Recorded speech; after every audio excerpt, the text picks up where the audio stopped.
서울대학교 선정 고전사상서 6번째 시간인데요.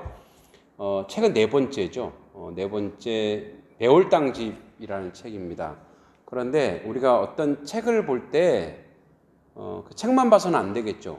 그 책이 나오게 된 배경, 책 안에는 그 작가의 사상이나 생각이나 환경이 다 들어있기 때문에 그런 면에서 매월당 선생님, 즉 김시습 선생님을 할 얘기 굉장히 많이 있더라고요. 그리고 우리가 좀 많이 알아야 될 부분도 있고 해서 한 3번에 걸쳐서 김시습 선생님 얘기하고 그 다음에 4번째 매월당 집에 대해서 한번 이야기하고 싶습니다. 물론 빨리빨리 진도를 빼는 것도 중요하지만 우리가 한 분 한 분의 그 삶의 내용들을 추적하면서 이 글들을, 이 사상서들을 봐야 좀 정확히 볼 수 있지 않겠나라는 생각이 들고요.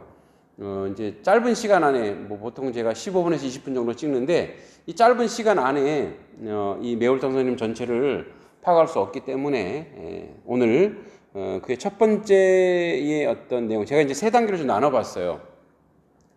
이제 10대 후반까지, 20대 전까지 그 비상의 시대, 비상이라고 하는 것은 이렇게 날아가는, 그죠? 날아가는 비상의 시대. 그리고 두 번째는 좌절과 저항의 시대, 승려 설잠으로 살아가는 그런 시대. 그리고 세 번째는 애민과 학문의 시대. 이렇게 3가지로 좀 나누어 봤습니다. 우리 김시습 선생님은 우리 매월당이라고 하죠. 매월당이라고 하는 것은 이제 훗날 그가 금오산에서 작은 절을 운막을 짓고 그 앞에다가 이제 매화를 심었죠. 그래서 그때부터 매월당이라고 스스로 호를 짓게 되죠. 출생은 이제 1435년에 출생합니다. 세종의 시대죠. 세종조에 태어납니다. 그러니까 세종 17년에 태어나시고 그리고 이제 58년을 사시는데 1493년 성종 24년에 돌아가시죠. 우리가 이제 김시습 선생님을 볼 때 좀 기억해야 될 것이 있습니다. 우리 학교에서 배우는 것의 프레임으로 어떤 프레임에 김시습 선생님을 가두어 놓은 듯한 느낌이 들어요. 어떤 프레임이냐면 충이라는 프레임. 그래서 지조절개로 매월당을 가두어 놓으면 우리는 그가 한 모든 행적이 지조와 절개로 연결돼요. 그래서 훗날에 많은 그 왕들이 지조와 절개의 상징으로 김시습 선생님에 대해서, 그래서 여러분 우리 매월당집이나 매월당 정기는 다 누가 쓰게 되냐면 선조 때에 율곡 이이 선생이 쓰게 되고 왕명에 의해서 쓰게 됩니다. 또 정종 때는 그때 그 당시에는 정조 때 그 당시에는 매월당 선생님이 2조 판서까지 추종이 됩니다. 간직에 들어선 사람이 아님에도 불구하고 그 정도로 유교의 나라, 성리학의 나라에서 가장 상징적인 인물 중에 하나이기도 해요. 천재이기도 하지만 그런 상징적인 인물로 이제 좁혀놓으면 김시습 선생님의 삶의 전체 내용을 정확히 볼 수가 없어요. 왜냐하면 충의라는 프레임으로 계속 가둬놓으니까요. 훗날 알지만 그 세조가 왕이 찬탈하고 나서 자기 잘못을 회개한다고 절 짓고 정리할 때 이 설잠으로 있던 승려 김시습을 불러요. 근데 거기 응합니다. 그리고 세조에 대한 칭송의 글도 써요. 그리고 다음날 바로 똥통에다가 자기 몸을 담궈버리죠. 스스로 치욕적이라고 생각했던 모양이에요. 그러니까 그러한 삶을, 방황과 좌절의 삶, 어떻게 보면은 그가 벼슬하지 않고 야인으로 살았던 것은 뭐냐면, 그리고 그 백성들에 대한 사랑하는 마음이 강렬했던 건 뭐냐면, 그 시대에 우리가 알고 있는 신흥사대부, 신진사대부들이 다시 수많은 농토를 가지고 가면서 그로 말미암아 백성들이 굶주린 것에 대한 아픔이 그 안에 있는 거죠. 그래서 김시습을 감히 얘기하는데 충이라고 하는 프레임을 좀 걷어내면 애민이 강한 사람이었던 거예요. 그들과 함께 동거동락해야 되던, 그래서 스스로 농사를 짓고 스스로 농토를 개간하고 그렇게 살죠. 그러니까 그 정도로 뭐랄까요, 실학적인 어떤 그런 마인드도 가지고 있었던 그런 사람이고, 또 작가이기도 하죠. 문학가이기도 하고, 그러니까 승려이기도 하고, 뭐 우리가 이제 이쪽 불교계 쪽에 좀 자료를 봤더니, 굉장히 뭐랄까요, 그 당시에 고승들만이 알 수 있는 어떤 그 불교의 난해한 것들을 설잠이라고 하는 김시습 선생님이 다 풀어내기도 했다고 합니다. 이제 서두는 이렇게 하고요. 결론에 다시 한번 얘기할 텐데, 김시습을 우리가 그 프레임에서 걷어내자. 충이란 풀을 걷어내고 인간 김시습을 한번 바라보자.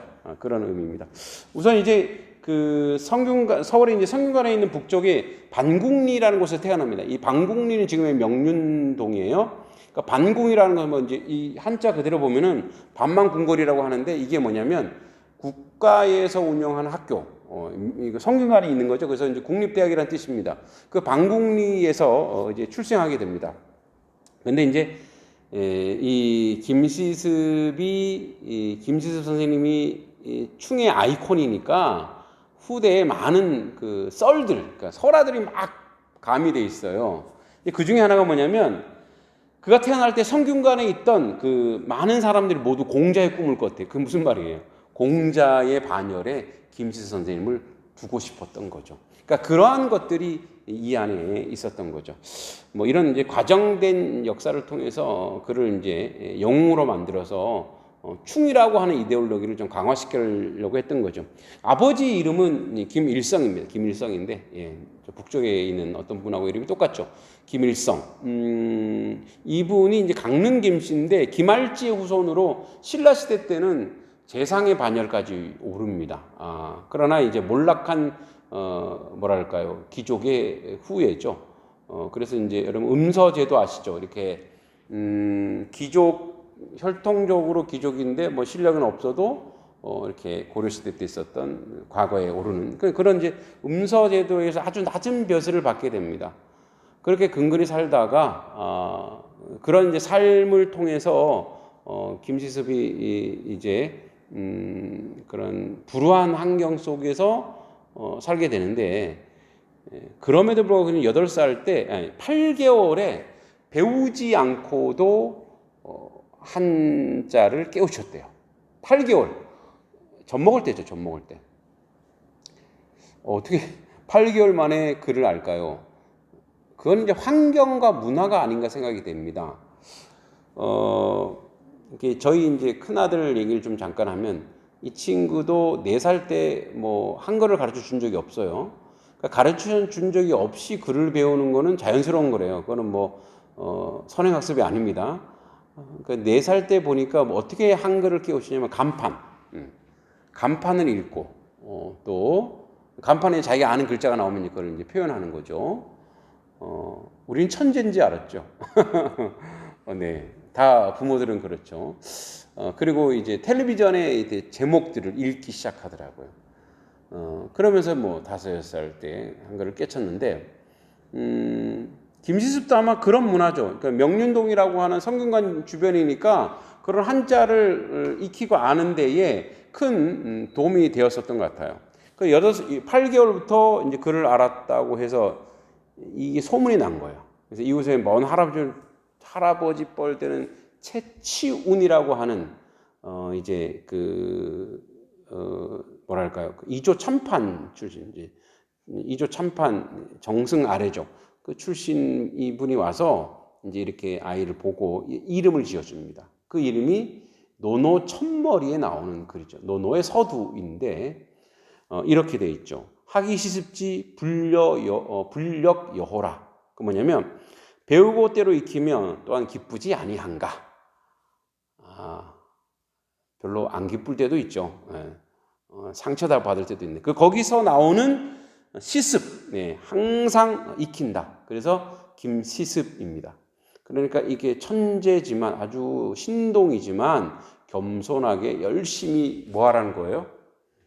겸손히 글을 배우라고 하는 의미에서 지어졌다고 합니다.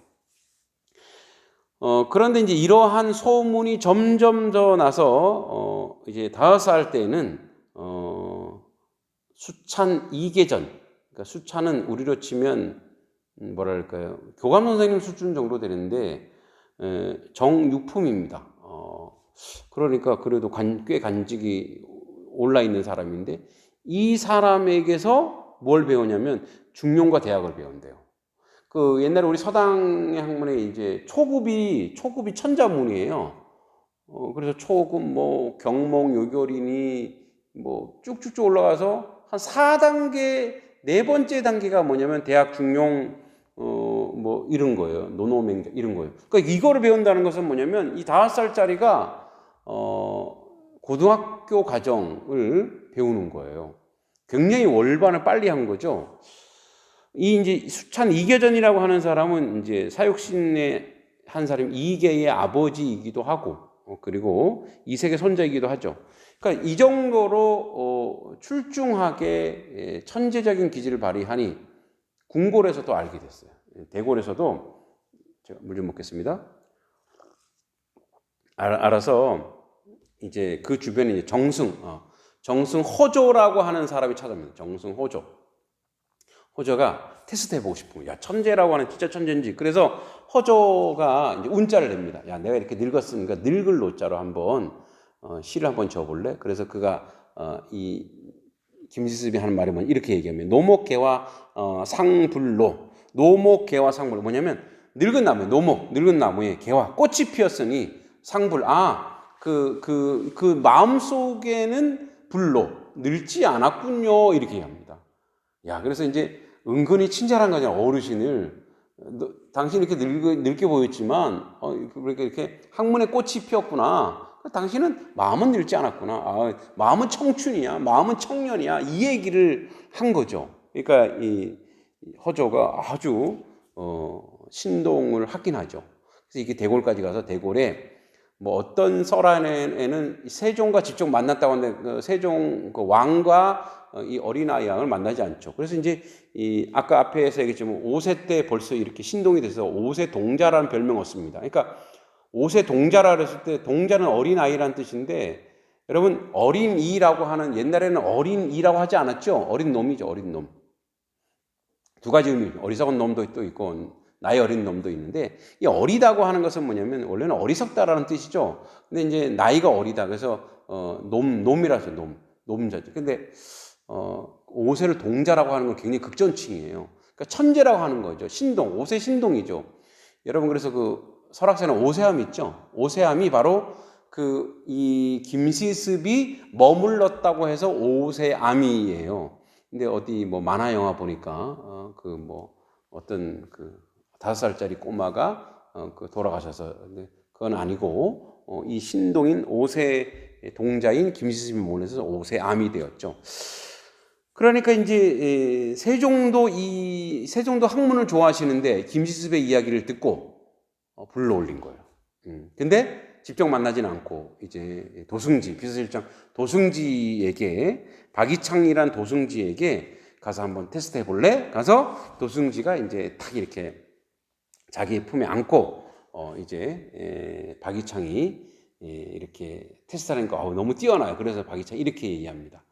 동자의 공부는 백학이 푸른 하늘 끝에서 춤추는 것 같습니다. 그러니까 동자는 5세 동자, 백학은 두루미예요. 위가 하얗고 이제 학이죠, 학. 두루미가 춤추는 것 같습니다. 두루미는 지혜와 절기의 상징이죠. 왜냐하면 일부일처고요. 1000년 동안 산대요. 1000년 동안 일부일처 대단하죠. 그런 전설의 학이죠. 두루미와 같습니다. 얘기했더니 이제 그 김시습이 성주의 덕은 항룡이 푸른 바다 가운데 뒤집히는 형국입니다. 그러니까 성주는 누구냐면 여기서 이제 도승지를 얘기하는 것이 아니라 도승지가 명을 받아왔잖아요. 임금은 이 세종께서는 아주 그 황룡이 황금색 용은 뭐죠? 왕을 상징해요. 푸른 바다를 막 휘젓는 것 같이 아주 웅장하다라고 예찬을 하게 됩니다. 그랬더니 이제 임금께서 비단 50피를 하사하시죠.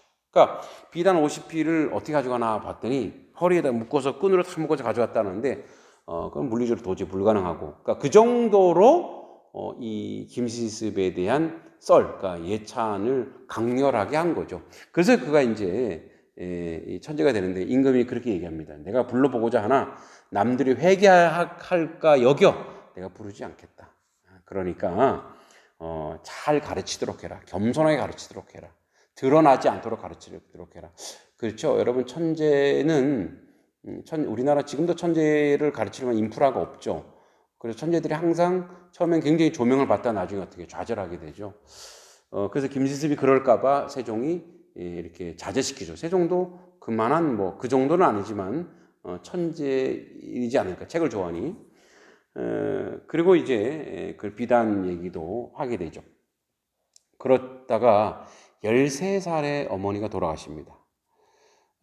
잘 알다시피 김시습의 아버지 김일성은 가정에 관심이 없었어요. 그래서 벼슬 하지도 않았고, 그래 가정을 돌보지 않고 있다가 이제 어머니의 의지는 어머니마저 돌아가시죠. 김시습이 훗날 아버지에 대해서 아주 극렬하게 비판합니다. 충효의 나라에서 대단한 일이죠. 그러니까 이렇게 속된 말로 난 사람이에요. 아버지가 나한테 한 게 없다. 이렇게 얘기해요. 근데 어머니와 외가에 대한 애정은 굉장히 강렬했습니다. 특히 13살에 어머니가 돌아왔을 때 굉장히 좌절하죠. 그리고 얼마 있다 또 외할머니까지 돌아가세요.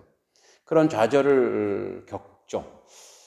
그런 좌절 속에서 이제 아버지가 이제 양양으로 이제 떠나게 되죠. 온 가족. 그리고 서울로 돌아오지 않습니다. 물론 김시습은 3년 동안 이제 부모님 그 어머니 심여살이 그런 상을 하게 됩니다. 그러다가 이제 그 여러 가지 여러 모양으로 아버지도 몸이 약해서 병석에 눕게 되고 가정도 좀 어려운데 그리고 이제 10대 후반에 관직에 오르지 못하죠. 과거에 등관은 했으나 아직 2번 정도 시험을 봐야 되니까 완전히 합격하여 관직에 오르지도 못했고 또 한 번은 떨어지기도 했고 그러던 찰나에 20살에 결혼하고 이제 김시습이 스스로 어떤 그 학문을 공부를 더 하기 위해서 이 20살에 이제 집을 떠나서 삼각산 중흥사에서 글을 읽게 됩니다.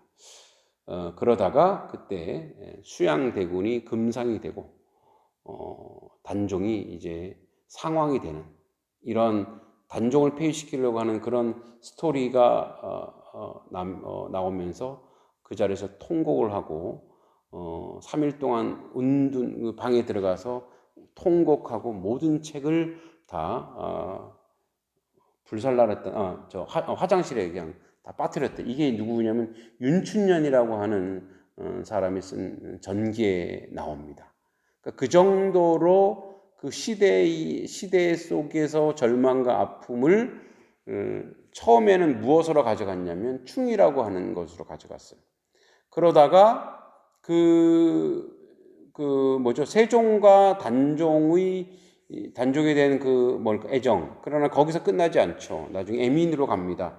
그리고 벼슬하지 않는 이유도, 그리고 정창손이라고 하는 그 변절자들을 막 혼을 내고 한 것도, 충보다 더 강렬했던 것은 그의 모든 시문에 계속 나오는 것은 백성을 향한 사랑이 강렬했었어요. 그러니까 애민이 강렬했기 때문에 그렇게 살아내지 못하는 거예요. 왜냐하면 신흥신진사대부들이 물론 조선 개국 공신들에 의해서 이제 땅을 다 몰수하고 승려들의 땅을 절의 땅을 다 몰수하고 고려 때 어마어마했죠. 절 땅들을 다 몰수해서 그걸 또 다시 개국 공신의 신진사대부들에게 나눠줌으로 말미암아 백성들은 더 이상 먹고 살 길이 없는 거예요.